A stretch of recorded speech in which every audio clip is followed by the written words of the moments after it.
le monde devrait jouer avec des Tortues Ninja. Tout le monde. Franchement, c'était vraiment de la bonne cam. Putain, c'est chaud, j'en transpire ma race, mec. Salut à tous, aujourd'hui on se retrouve au Thinkspast, la plus grande, la plus merveilleuse brocante geek de France, juste à côté de Lyon, organisée par la chaîne YouTube Double Impact, les amis Loïc et Laurent. Et aujourd'hui on va pas élire le meilleur chasseur de jouets, mais plutôt faire un compte rendu de tous les trésors que l'on peut trouver au Thinkspast.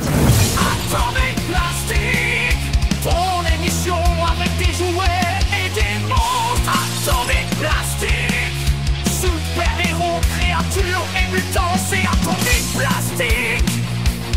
Ici chaque plastique a son générique. C'est Atomic Plastic.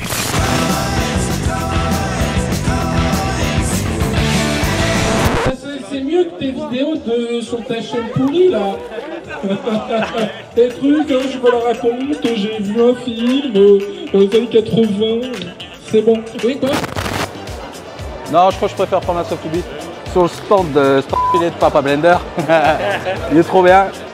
Un Sofubi créé par Monster Mind, un de mes artistes préférés dans le game.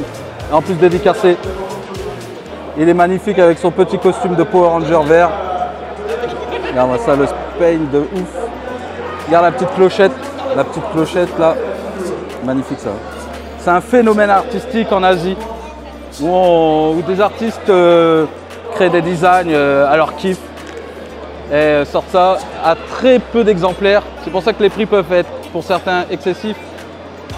Mais il faut bien payer le moule, toute la clique quoi. Mais ça reste de la bonne cam, faut être honnête.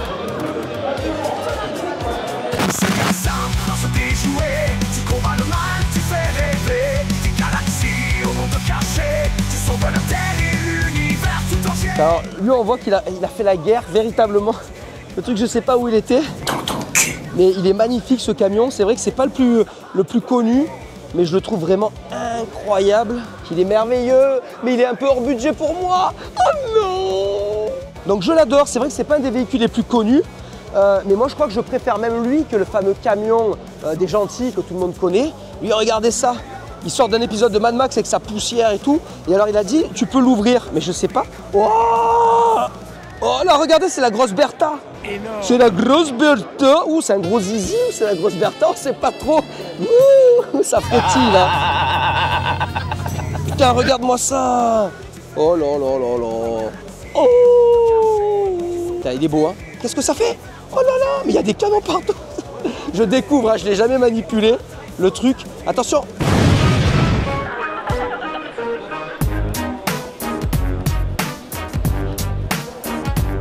Alors sur ce magasin, ce shop là qui est pour moi le meilleur stand de la convention, de la brocante geek, j'ai trouvé ce fabuleux Homer Simpson en mode Ghost Rider avec les accessoires ici. Je les mets pas parce que voilà, il faut les faire tenir tranquillement. Il est magnifique, on est sur du bon vieux bootleg mexicain. Regardez-moi ça comme c'est beau. Très très stylé. Et alors attention, coup du pestac. Vous êtes prêts? Non, vous n'êtes pas prêts. Triple effet qui se coule. C'est pas beau ça? Pouvoir transformer ma pièce geek en une boîte de night.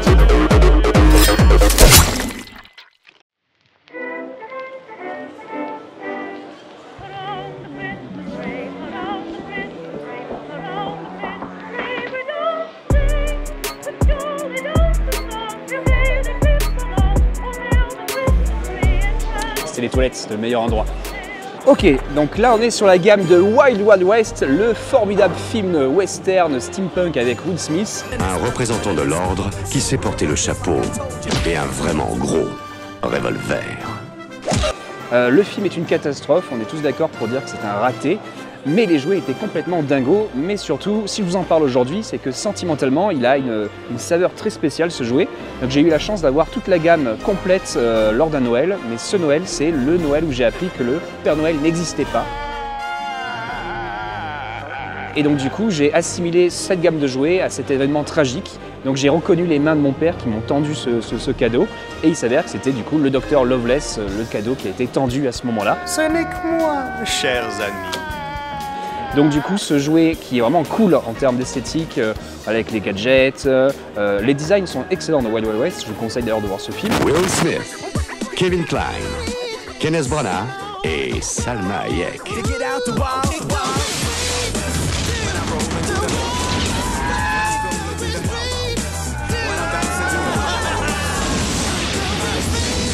Wild Wild West. Donc les jouets sont cool, mais voilà, il a cette saveur très particulière pour moi et je suis très heureux de le retrouver en boîte et de me remémorer cette soirée terrible et inévitable.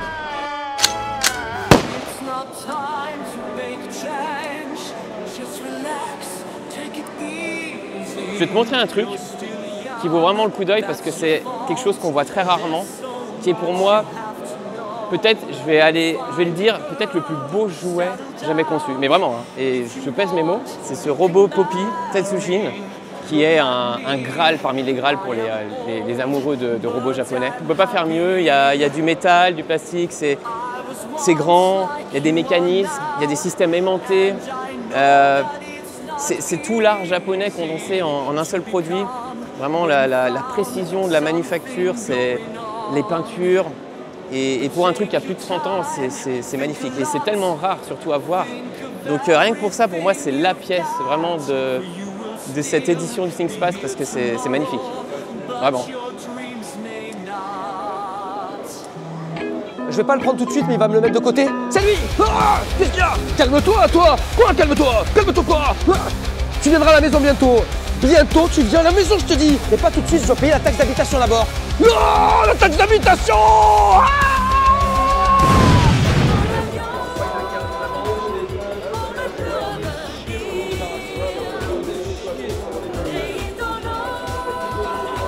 J'adore les vides-greniers, même si on ne trouve plus rien maintenant, mais c'est une passion depuis que je suis enfant avec ma mère. Je faisais des vides-greniers. J'adore looter, j'adore trouver des trésors, trouver des trucs incroyables. Et ici, j'ai trouvé une Tiger Ariel qui fonctionne, incroyable. Bon, il faut que je la nettoie, mais elle est vraiment superbe. Moi, je n'ai pas les piles avec moi, 20 €. Une belle pièce, quelque chose que je voulais depuis très longtemps. Je suis vraiment très contente de l'avoir. En fait, c'est un attachement à l'enfance parce qu'à l'époque, quand on n'avait pas accès forcément aux consoles ou des choses comme ça, Tiger, c'était un bon prix, c'était un petit jeu électronique. Ma ProMagic Tiger, c'est une Batman où le duo-stick, c'est un Batman que tu mets comme ça et c'est juste injouable. Mais ça a été un gros coup de cœur et j'aimerais avoir d'autres Tiger et celle-ci, elle était dans ma top list à avoir. Je suis vraiment très contente.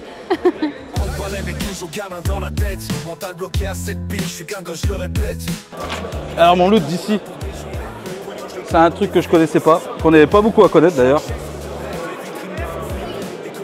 Un bébé préhistorique moustache. Et c'est une méga découverte de ouf. Et franchement le design il est vraiment cool. Sur ce magnifique stand, j'ai pu retrouver des vieux copains dont je rêvais quand j'étais petit. Eh bien, ce sont les Troll Warriors. Les Troll Warriors, qu'est-ce que c'est? Eh bien, c'est une sorte de mixte entre les trolls et les maîtres de l'univers. C'est des têtes de dingo avec ce petit mono sourcil, cette tête de fait divers, ces couleurs qui sentent bon, le Malabar. Je pense que Troll Warriors, ce sont ces marques trop peu connues. Si tu aimes un peu les années 80 et début 90, eh bien, il y a toute la sève de ces années-là qui transpire dans ces jouets.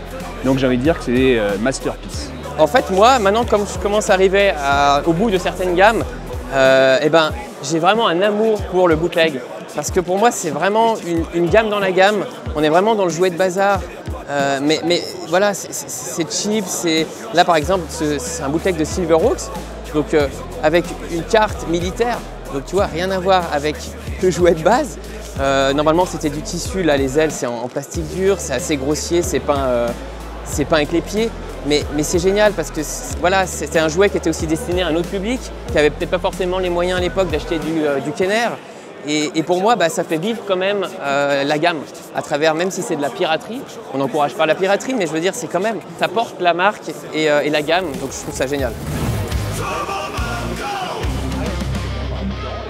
Turboman, c'est vraiment une pièce que je recherche, mais à un prix beaucoup plus abordable que là. Là, on est à 110 €. J'ai déjà vu sur Vinted à 50, 60 €. Et ça, c'est mon film de Noël emblématique. C'est vraiment mon gros coup de cœur. Même que j'ai cherché le Blu-ray, j'ai galéré à l'avoir et je l'ai enfin. Et ça reste ma dernière pièce à compléter Turboman. Vraiment gros coup de cœur, quoi. et elle est réussie.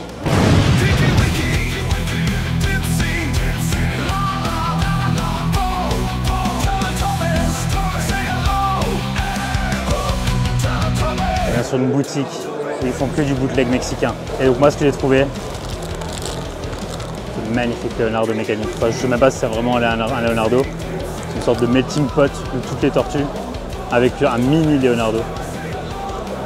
Et en plus, ils avaient ça sur le stand. Un jouet qu'à mon âge, 1982. Et ma dernière trouvaille de ce week-end de loot, c'est ce magnifique blister de The Real Ghostbuster, le Frankenstein de la gamme. Donc c'est sorti dans les années fin 80 et il faut savoir que c'est mon Real Ghostbuster préféré. Voilà, j'ai grandi avec, c'était un ami de mes parents qui me l'avait offert quand j'étais petit. En gros, le jouet, quand on lui serre les jambes, il lève les bras et sa bouche s'ouvre. Et qui plus est, Frankenstein en termes de design, c'est un peu pour moi le roi des monstres. Le film est sorti en 1931 et il a marqué la pop culture. Son design, il est réutilisé encore aujourd'hui. Donc non seulement c'est un jouet qui coule, mais historiquement en termes de design, c'est quelque chose d'absolument indémodable et qu'on va en bouffer encore des années et des années. Frankenstein, c'est le monstre du cinéma et de la pop culture. Donc là, on arrive sur le stand de Vintoys. Et ce stand, en fait, c'est simple. À chaque fois que je suis au Thingspast, c'est obligé, je repars avec des trucs. C'est obligatoire. Mais qu'est-ce donc vous me demandez? Ça ressemble à du Small Soldier, ça a la couleur d'un Small Soldier, mais ça n'est pas du Small Soldier. C'est du Cyber Soldier. Donc juste avant on parlait bootleg, là on est en plein dedans. Bonjour, c'est moi Orson Welles. Ceci est ma maison que vous voyez derrière là, pas mal non, c'est français. Je me permets d'interrompre ce film parce qu'on se fout un peu de ma gueule. C'est du vol et du plagiat. J'aime pas trop les voleurs et les fils de pute. Donc tu vois, une articulation hasardeuse, mais bon, on reconnaît bien le truc. Et la taille surtout, ça c'est parce que la taille ça compte, c'est bien connu. Et non franchement la taille du machin, je trouve ça vraiment trop cool. Et j'ai hâte de le poser sur une étagère avec mes autres figurines un peu de cette taille-là. Là c'est du plastoc un peu mou, un peu de cheapos, mais il est juste magnifique. Donc encore une fois, merci Vintoys. Et du coup, je me suis trouvé une petite luciole que j'avais déjà, mais pour le coup celle-là est vraiment très très propre, vraiment très jolie. C'est une espèce de petite poupée phosphorescente que moi j'avais quand j'étais gamin, que j'utilisais comme veilleuse, que mes parents utilisaient comme veilleuse. Et du coup j'adore cette collection et je les collectionne, je les ai quasiment toutes, je dirais.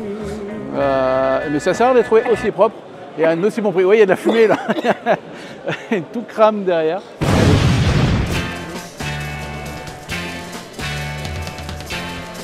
J'ai trouvé un Mickey, donc c'est un jouet McDonald's de 1999, la date est marquée là derrière. Et en fait, quand tu mets tes petits yeux là-dedans, tu as des images du parc, des attractions, donc c'est vraiment un jouet promotionnel qui a été fait, il y a des jolies photos. Alors il faut savoir qu'à l'époque, quand McDonald's a sorti ça, il fallait que tu collectionnes plusieurs parties d'un Mickey démembré. Et le but du jeu, c'était de tous ces avoir pour le monter. Donc franchement, je vais le mettre dans mon futur décor de ma chaîne YouTube. Ça fera un joli petit objet. Voilà. Et je suis content, je pense que j'ai un peu rempli le défi que Romain Oulès m'a imposé. Hey. C'était bien, hein? Et c'est ainsi que s'achève le Thingspast 2024. Cette 7e édition était absolument fantastique. Un grand bravo à tous ces chasseurs de jouets qui ont réussi à dégoter ces trésors. D'ailleurs, je suis très jaloux de ce bébé à moustache. Et sur ce, amis des jouets, des monstres et du cinéma, je vous dis à très bientôt pour un autre épisode de Atomic Plastic. Salut! Maintenant c'est fini, abonne-toi et mets la cloche. Atomic Plastic. Mets la cloche, abonne-toi putain. Franchement, c'est pas la meilleure émission avec des jouets et des trucs fantastiques. Atomic Plastic. Et si tu laisses un commentaire, tu n'iras pas en enfer. Atomic Plastic. Tu t'es abonné? Clique, vas-y, clique. On est bien. On fait quoi maintenant? On baisse? On baisse. Atomic Plastic. On baisse, on est bien. Atomic Plastic. Tu